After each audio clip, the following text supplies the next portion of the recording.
नमस्कार दोस्तों, हमारे जीवन की गुणवत्ता सीधे इस बात से तय होती है कि हम हर पल कैसा महसूस करते हैं। हमारी भावनाएं यानी हमारे इमोशंस ही हमारी पूरी जिंदगी को या तो जादुई बना सकते हैं या फिर उसे पूरी तरह से नर्क में तब्दील कर सकते हैं। जब हम अच्छा महसूस करते हैं तो सब कुछ बेहतर लगने लगता है, हमारी ऊर्जा बढ़ जाती है और विचार सकारात्मक हो जाते हैं। लेकिन जब हम उदास, क्रोधित या तनाव में होते हैं तो दुनिया की सबसे खूबसूरत चीज भी हमें फीकी लगती है। मशहूर लेखक थिबॉट मूरिस अपनी विश्व प्रसिद्ध पुस्तक मास्टर योर इमोशंस के इस पहले भाग में हमें उन गहरे मानसिक नियमों से रूबरू कराते हैं जो यह तय करते हैं कि भावनाएं असल में क्या हैं, वे कहां से पैदा होती हैं और वे हमारे अस्तित्व को कैसे प्रभावित करती हैं। तो चलिए सीधे चलते हैं इस सफर पर और शुरू करते हैं अपनी भावनाओं के मालिक बनने का यह अद्भुत सफर।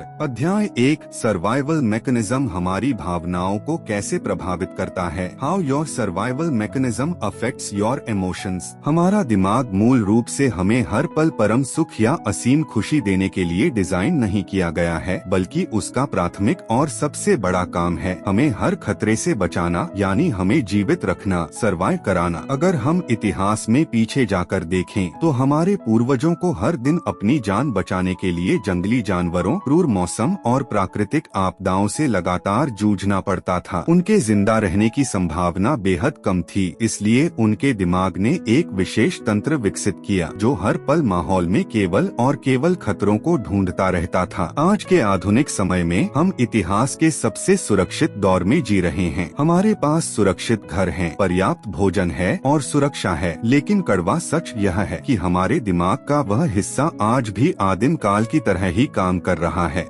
इसी वजह से हमारे भीतर जन्म लेता है नेगेटिविटी बायस यानी नकारात्मकता की तरफ हमारे दिमाग का स्वाभाविक झुकाव। हमारा दिमाग अच्छी बातों के मुकाबले बुरी या नकारात्मक बातों को बहुत ज्यादा महत्व देता है। लेखक एक बहुत ही सुंदर उदाहरण देते हैं। यदि किसी लेखक को उसकी किताब के लिए 50 बेहतरीन 5 स्टार रिव्यूज मिलते हैं और केवल एक 1 स्टार रिव्यू मिलता है तो उसका दिमाग उन 50 अच्छी बातों को भूलकर उस एक खराब रिव्यू पर जाकर अटक जाता है। दिमाग को लगता है कि वह एक नकारात्मक टिप्पणी उसके पूरे अस्तित्व और मान सम्मान पर एक प्राणघातक हमला है। ठीक इसी प्रकार काम करता है हमारा समाज द्वारा ठुकरा दिए जाने का डर, जिसे हम फियर ऑफ रिजेक्शन कहते हैं। प्राचीन समय में अगर किसी व्यक्ति को उसके कबीले से बाहर निकाल दिया जाता था तो अकेले जंगल में उसकी मौत निश्चित थी। इसलिए समाज से अलग होने का डर हमारे दिमाग में गहराई से बैठ गया। आज के दौर में अगर आपको कोई रिजेक्ट कर दे या कोई नापसंद करे तो आपकी जान नहीं जाएगी। आपके पास अभी भी आपकी नौकरी होगी, भोजन होगा और रहने की जगह होगी, लेकिन हमारा दिमाग इसे आज भी आदिम खतरे की तरह देखता है और हम भयंकर मानसिक दर्द या डिप्रेशन में चले जाते हैं। यदि दफ्तर में बॉस ने हमारे काम की थोड़ी सी भी आलोचना कर दी तो हमारा पुराना सर्वाइवल मैकेनिज्म तुरंत अतिनाटकीय सोचने लगता है, अगर मेरी नौकरी चली गई तो, अगर मैं कर्ज नहीं चुका पाया तो, अगर मेरा परिवार सड़क पर आ गया तो। यह सब कुछ हमारे भीतर सक्रिय पुराने सर्वाइवल मैकेनिज्म के कारण होता है। इस मानसिक कष्ट से बचने के लिए हमें अपने दिमाग को सजगता से रिप्रोग्राम करना होगा और वास्तविक खतरे तथा दिमाग द्वारा निर्मित किए गए काल्पनिक डर के बीच के अंतर को पहचानना होगा। डोपामाइन और खुशी का भ्रम, dopamine and the illusion of happiness. हमारे दिमाग में एक अत्यंत महत्वपूर्ण न्यूरोट्रांसमीटर रिलीज होता है जिसे डोपामाइन कहते हैं। यह हमारे भीतर किसी भी काम को करने की चाहत पैदा करता है और हमें पुरस्कार मिलने जैसी खुशी का एहसास कराता है। जब भी हम कसरत करते हैं, स्वादिष्ट भोजन खाते हैं या कोई ऐसा काम करते हैं जो हमारे जीवित रहने के लिए जरूरी है तो दिमाग डोपामाइन रिलीज करता है। प्राचीन समय में यह केमिकल हमें भोजन ढूंढने में मदद करता था, लेकिन आज के उपभोक्तावादी दौर में बड़ी बड़ी कंपनियों और मार्केटर्स ने इस डोपामाइन लूप का गलत फायदा उठाना शुरू कर दिया है। सोशल मीडिया इसका सबसे बड़ा उदाहरण है। आपके स्मार्टफोन पर जो नोटिफिकेशंस बार बार आते हैं उन्हें इसी मनोवैज्ञानिक तरीके से डिजाइन किया गया है कि जब भी आप उन्हें देखें आपके दिमाग में डोपामाइन का एक त्वरित शॉट लगे। हम इस कृत्रिम डोपामाइन के इतने आदी हो चुके हैं कि हम बिना किसी ठोस वजह के घंटों फोन की स्क्रीन स्क्रॉल करते रहते हैं, वीडियो गेम्स या दूसरी लतों में डूबे रहते हैं। हमेशा याद रखें, डोपामाइन का अर्थ सच्ची और स्थायी खुशी बिल्कुल नहीं है। यह सिर्फ एक अनथीन एडिक्शन लत है। ट्यूलेन यूनिवर्सिटी के एक शोध में देखा गया कि जब कुछ जीवों को अपने दिमाग के प्लेजर सेंटर को खुद ही स्टिम्युलेट करने की पूरी आजादी दी गई, तो उन्होंने भोजन करने की जगह उस कृत्रिम आनंद के बटन को दबाना चुना और भूखे रहने तक को तैयार हो गए। दक्षिण कोरिया के एक बेहद दर्दनाक मामले में 28 वर्ष का एक युवक बिना सोए और बिना कुछ खाए पिए लगातार 58 घंटे तक वीडियो गेम खेलता रहा और अंत में अत्यधिक थकावट और डिहाइड्रेशन के कारण उसकी मृत्यु हो गई। अगर आप सच में अपनी भावनाओं के मालिक बनना चाहते हैं तो सबसे पहले आपको यह गहराई से पहचानना होगा कि आप रोजाना किस चीज के डोपामाइन एडिक्शन में जी रहे हैं। इसी के साथ जुड़ा है जीवन का एक और बहुत बड़ा भ्रम जिसे लेखक वन डे आई विल यानी एक दिन जब सब ठीक होगा तब मैं खुश होऊंगा का मिथक कहते हैं। हम अक्सर सोचते हैं कि जिस दिन मुझे वह बड़ा घर मिल जाएगा, वह मनपसंद गाड़ी मिल जाएगी या मैं अपना लक्ष्य हासिल कर लूंगा, मैं हमेशा के लिए सुखी हो जाऊंगा। लेकिन हकीकत में ऐसा कभी नहीं होता। इसका वैज्ञानिक कारण है हेडोनिक एडाप्टेशन। हीडोनिक एडेप्टेशन। हमारा दिमाग नई और बेहतर स्थितियों के साथ बहुत ही जल्दी तालमेल बिठा लेता है और उन्हें सामान्य मान लेता है। वर्ष 1978 में लॉटरी जीतने वाले कुछ लोगों और एक दुर्घटना में अपने पैरों की शक्ति खो चुके पैरालिसिस के मरीजों पर एक व्यापक रिसर्च की गई। हैरानी की बात यह थी कि घटना के ठीक 1 साल के बाद दोनों ही समूहों के लोग मानसिक खुशी के बिल्कुल उसी सामान्य स्तर पर वापस आ गए जहां वे दुर्घटना या लॉटरी जीतने से पहले थे। इस शोध से यह साबित होता है कि बाहरी परिस्थितियां हमारी कुल खुशी को सिर्फ 10% ही तय करती हैं। बाकी 50% हमारी आनुवंशिकी, जेनेटिक्स और 40% हमारे अपने आंतरिक विचार व नजरिया तय करते हैं। खुशी इस बात पर निर्भर नहीं करती कि आपके साथ बाहर क्या घटित हो रहा है, बल्कि इस बात पर निर्भर करती है कि आप आंतरिक रूप से जिंदगी को किस तरह देखते हैं। चैप्टर 2 ईगो क्या है?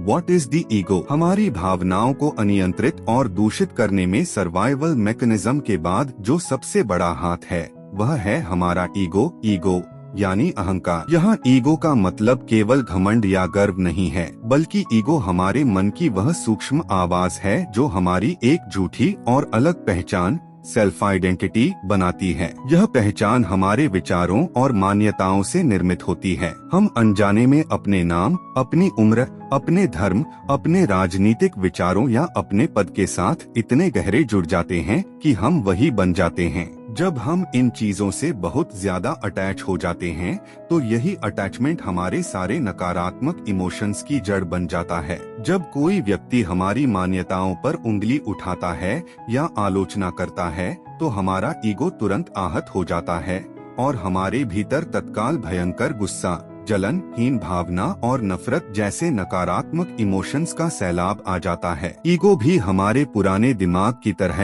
एक असुरक्षित इकाई है जो हर पल केवल अपने वजूद और समाज से मिलने वाले अप्रूवल के लिए परेशान रहती है। यह हमेशा तारीफ, पहचान और दूसरों से खुद को सही साबित करने की अंधी दौड़ में शामिल रहता है। जब हम हर बहस में खुद को सही साबित करने, शिकायत करने या दूसरों का ध्यान खींचने की कोशिश करते हैं तो यह सब हमारे ईगो का ही खेल होता है। अपने ईगो के इस खेल को सेल्फ अवेयरनेस के साथ शांति से देखना और खुद को इस झूठी पहचान से अलग करना ही सच्चे मानसिक संतुलन और शांति का एकमात्र मार्ग है। चैप्टर 3 भावनाओं की वास्तविक प्रकृति, द नेचर ऑफ इमोशंस। भावनाओं के काम करने के बुनियादी तंत्र को अगर हम गहराई से देखें तो सबसे पहली बात यह है कि भावनाएं हमेशा परिवर्तनशील होती हैं। ये पूरी तरह से अस्थायी, टेम्परेरी होती हैं, जो आती हैं और चली जाती हैं। अभी इस पल यदि आप बहुत खुश हैं तो हो सकता है कि अगले ही पल आप उदास महसूस करने लगे। अगर आप अपने जीवन से यह बचकानी उम्मीद लगाकर बैठेंगे कि आप 24 घंटे केवल अत्यंत खुश ही रहें,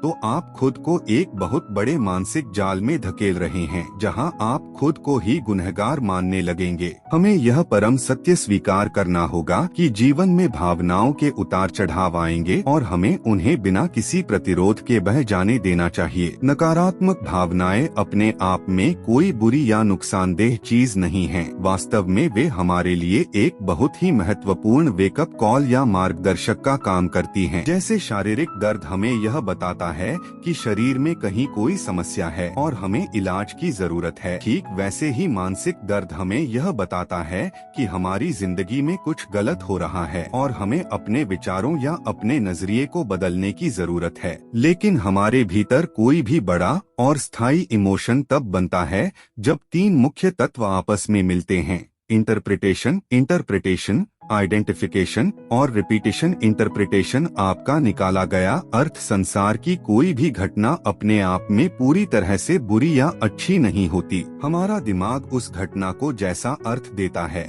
हमारे भीतर भावना भी वैसी ही बनती है। जैसे अचानक तेज बारिश का होना एक सूखे खेत वाले किसान के लिए वरदान है, लेकिन उसी वक्त पिकनिक पर जाने वाले किसी व्यक्ति के लिए वह एक मुसीबत है। बारिश वही है, पर दोनों का इंटरप्रिटेशन अलग है। आइडेंटिफिकेशन विचार से खुद को जोड़ लेना। जब कोई विचार आता है और आप खुद को पूरी तरह से उससे जोड़ लेते हैं, तो वह भावना गहरी हो जाती है। हम अक्सर कहते हैं, मैं उदास हूँ। लेखक कहते हैं कि यह कहना पूरी तरह गलत है। आप उदासी या गुस्सा नहीं हैं। आप तो सिर्फ उस भावना को महसूस करने वाले विटनेस हैं। भावनाएं आपके द्वारा पहने गए कपड़ों की तरह हैं, वे आप खुद नहीं हैं। रिपीटिशन उस बात को बार बार दोहराना। जब आप किसी पुरानी दुखद घटना, अपमान या नुकसान के विचार को अपने दिमाग में दिन रात बार बार दोहराते रहते हैं, तो वह एक छोटा सा विचार धीरे धीरे एक बहुत बड़े और गहरे इमोशन का रूप ले लेता है, जो आगे चलकर आपके स्वभाव का हिस्सा बन जाता है। अंत में लेखक एक परम सत्य बताते हैं कि वास्तविकता में प्रॉब्लम जैसा कुछ होता ही नहीं है। कोई भी समस्या तब तक ही जीवित रहती है जब तक आप उसे अपने विचारों का अटेंशन देते हैं। सारी परेशानियां और मानसिक कष्ट सिर्फ पास्ट या फ्यूचर के काल्पनिक गलियारों में ही जीते हैं, जो हमारे दिमाग की उपज हैं, जबकि वास्तविक जीवन सिर्फ और सिर्फ इसी प्रेजेंट मोमेंट में मौजूद होता है। जब आप सचेत होकर खुद को इस अनमोल पल में ले आते हैं और वर्तमान को पूरी तरह स्वीकार कर लेते हैं, तो सारे नकारात्मक इमोशंस धीरे धीरे अपने आप गायब होने लगते हैं। पार्ट 2, भावनाओं को प्रभावित करने वाले कारक। What impacts your emotions. नमस्कार दोस्तों, मास्टर योर इमोशंस की इस विशेष ऑडियो बुक सीरीज के पार्ट 2 में आपका स्वागत है। पिछले भाग में हमने समझा था कि भावनाएं क्या हैं, सर्वाइवल मैकेनिज्म कैसे काम करता है और हमारा ईगो हमें कैसे भटकाता है। आज के इस भाग में हम लेखक थिबॉट मोरिस के उस कंप्यूटर सिद्धांत के बारे में बात करेंगे जिसे वे जायगो यानी गार्बेज इन गार्बेज आउट कहते हैं। इसका सीधा सा मतलब है, यदि आप बुरा करेंगे, बुरा बोलेंगे और बुरा सोचेंगे, तो आपके भीतर केवल बीमारी और नकारात्मकता ही बचेगी। लेकिन यदि आप अच्छा करेंगे, अच्छा बोलेंगे और अच्छा सोचेंगे, तो परिणाम भी हमेशा सकारात्मक ही होगा। हमारी भावनाएं बहुत जटिल हैं और कई बाहरी व आंतरिक तत्व इन्हें सीधे प्रभावित करते हैं। तो आइए जानते हैं कि हम अपनी जीवन शैली की छोटी छोटी चीजों को बदलकर अपनी भावनाओं के राजा कैसे बन सकते हैं। अध्याय 4, आपकी नींद और आपके मूड का गहरा संबंध। The impact of sleep on your mood. दोस्तों, क्या आपने कभी महसूस किया है कि जिस रात आपकी नींद पूरी नहीं होती, उसके अगले दिन आप बिना किसी बड़ी वजह के भी चिड़चिड़े, उदास या गुस्से में रहते हैं। लेखक कहते हैं कि हमारी नींद की गुणवत्ता हमारे मूड को सीधे प्रभावित करती है। जब हम पर्याप्त नींद नहीं लेते तो हमारे शरीर की ऊर्जा का स्तर गिर जाता है, जिससे हमारा दिमाग नकारात्मक भावनाओं के प्रति अधिक संवेदनशील हो जाता है। नींद को बेहतर बनाने के लिए लेखक कुछ बहुत ही व्यावहारिक सुझाव देते हैं। शाम का इवनिंग रिचुअल बनाएं। हर दिन सोने का एक निश्चित समय तय करें, यहाँ तक कि वीकेंड्स पर भी। सोने से पहले रिलैक्स करें। सोने से ठीक पहले चाय, कॉफी या स्क्रीन, मोबाइल, टीवी से दूर रहें। इसकी जगह आप कोई शांत संगीत सुन सकते हैं या एक फिजिकल बुक पढ़ सकते हैं। सोने से ठीक पहले पानी कम पिएं। सोने से 2 घंटे पहले बहुत अधिक पानी पीने से बचें, ताकि रात में आपकी नींद बार बार न टूटे और अगले दिन आप थकावट महसूस न करें। अध्याय 5, शरीर का उपयोग करके भावनाओं को बदलना। Using your body to influence your emotions. शारीरिक क्रियाएं और भावनाएं हमेशा एक दूसरे से जुड़ी होती हैं। जब आप उदास होते हैं तो आपके कंधे झुक जाते हैं, चेहरे पर मायूसी होती है और आप धीरे चलते हैं।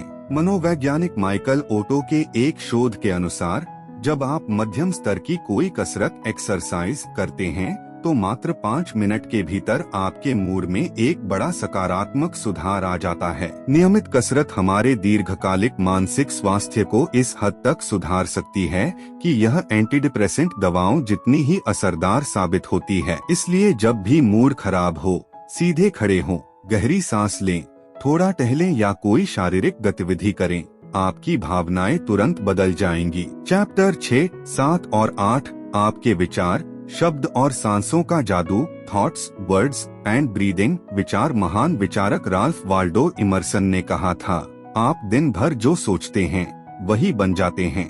आपका ध्यान हमेशा उस पर होना चाहिए जो आप जीवन में चाहते हैं, डिजायर, न कि उस पर जिससे आप डरते हैं। बौद्ध धर्म में हमारे अशांत मन को मंकी माइंड यानी बंदर की तरह चंचल मन कहा गया है। इस मन को शांत करने का सबसे बेहतरीन तरीका मेडिटेशन है, जो हमें हमारे विचारों से दूरी बनाकर वास्तविकता से जुड़ना सिखाता है। शब्द, वर्ड्स, हमारे द्वारा बोले जाने वाले शब्द हमारी आंतरिक स्थिति को तय करते हैं। विश्व प्रसिद्ध लाइफ कोच टोनी रॉबिन्स दशकों से इनकेंटेशन यानी पूरे शारीरिक हाव भाव के साथ जोर से सकारात्मक वाक्यों को दोहराने की तकनीक का उपयोग करते हैं। रोजाना मिरर के सामने खड़े होकर खुद से सकारात्मक बातें कहना आपके आत्मविश्वास को पूरी तरह बदल सकता है। अपने जीवन से मैं कोशिश करूँगा, शायद, या मुझे करना चाहिए जैसे कमजोर शब्दों को हटाकर मैं यह करूँगा, आई विल जैसे दृढ़ शब्दों को अपनाएं। सांसें, ब्रीदिंग। हालांकि सांस लेना एक स्वाभाविक प्रक्रिया है, लेकिन बहुत से लोग सही तरीके से सांस लेना नहीं जानते, जिससे वे जल्दी थक जाते हैं और नकारात्मकता का शिकार होते हैं। Breath walk. पुस्तक के अनुसार जब आप अपनी सांसों की गति को धीमा करते हैं तो चमत्कारिक लाभ होते हैं। 8 सांसें प्रति मिनट, तनाव से राहत और जागरूकता बढ़ती है। 4 सांसें प्रति मिनट, अत्यधिक स्पष्टता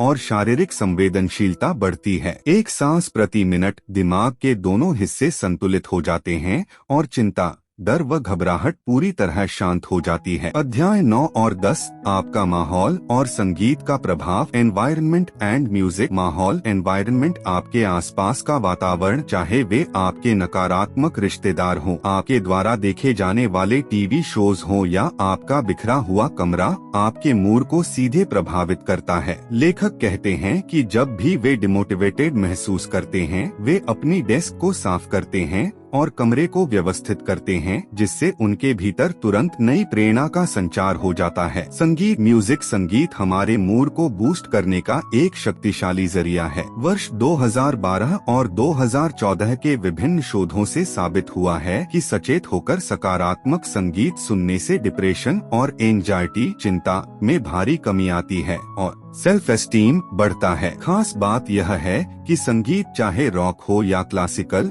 वह हर स्थिति में आपके मूड को बेहतर बनाता है। आप अपने दिन के अलग अलग कामों जैसे कसरत, ध्यान या काम के लिए अपनी खुद की एक ग्रेटिट्यूड या मोटिवेशनल प्लेलिस्ट तैयार कर सकते हैं। तो दोस्तों, अब हम आ पहुँचे हैं थिबॉट मूरिस की इस अद्भुत यात्रा के अंतिम पड़ाव यानी निष्कर्ष, कंक्लूजन पर। लेखक हमें इस पूरी पुस्तक का सबसे बड़ा और अंतिम संदेश देते हुए कहते हैं कि आपकी भावनाओं की गुणवत्ता ही आपके जीवन की गुणवत्ता तय करती है। यह एक हकीकत है कि आप जीवन भर किसी न किसी मोड़ पर नकारात्मक भावनाओं, जैसे उदासी, ईर्ष्या या क्रोध का अनुभव करते रहेंगे। जीवन में चुनौतियां आएंगी, उतार चढ़ाव भी आएंगे, लेकिन अगली बार जब भी कोई नकारात्मक भावना आपके भीतर आए तो खुद को यह याद दिलाएं कि आप अपनी भावनाएं नहीं हैं। आप दुखी, क्रोधित या ईर्ष्यालु नहीं हैं। आप तो बस उस दुख, उस क्रोध या उस ईर्ष्या को महसूस करने वाले साक्षी, विटनेस हैं। भावनाएं आपके मन के आकाश में तैरते हुए बादलों की तरह हैं, जो कुछ देर के लिए धूप को रोक सकते हैं,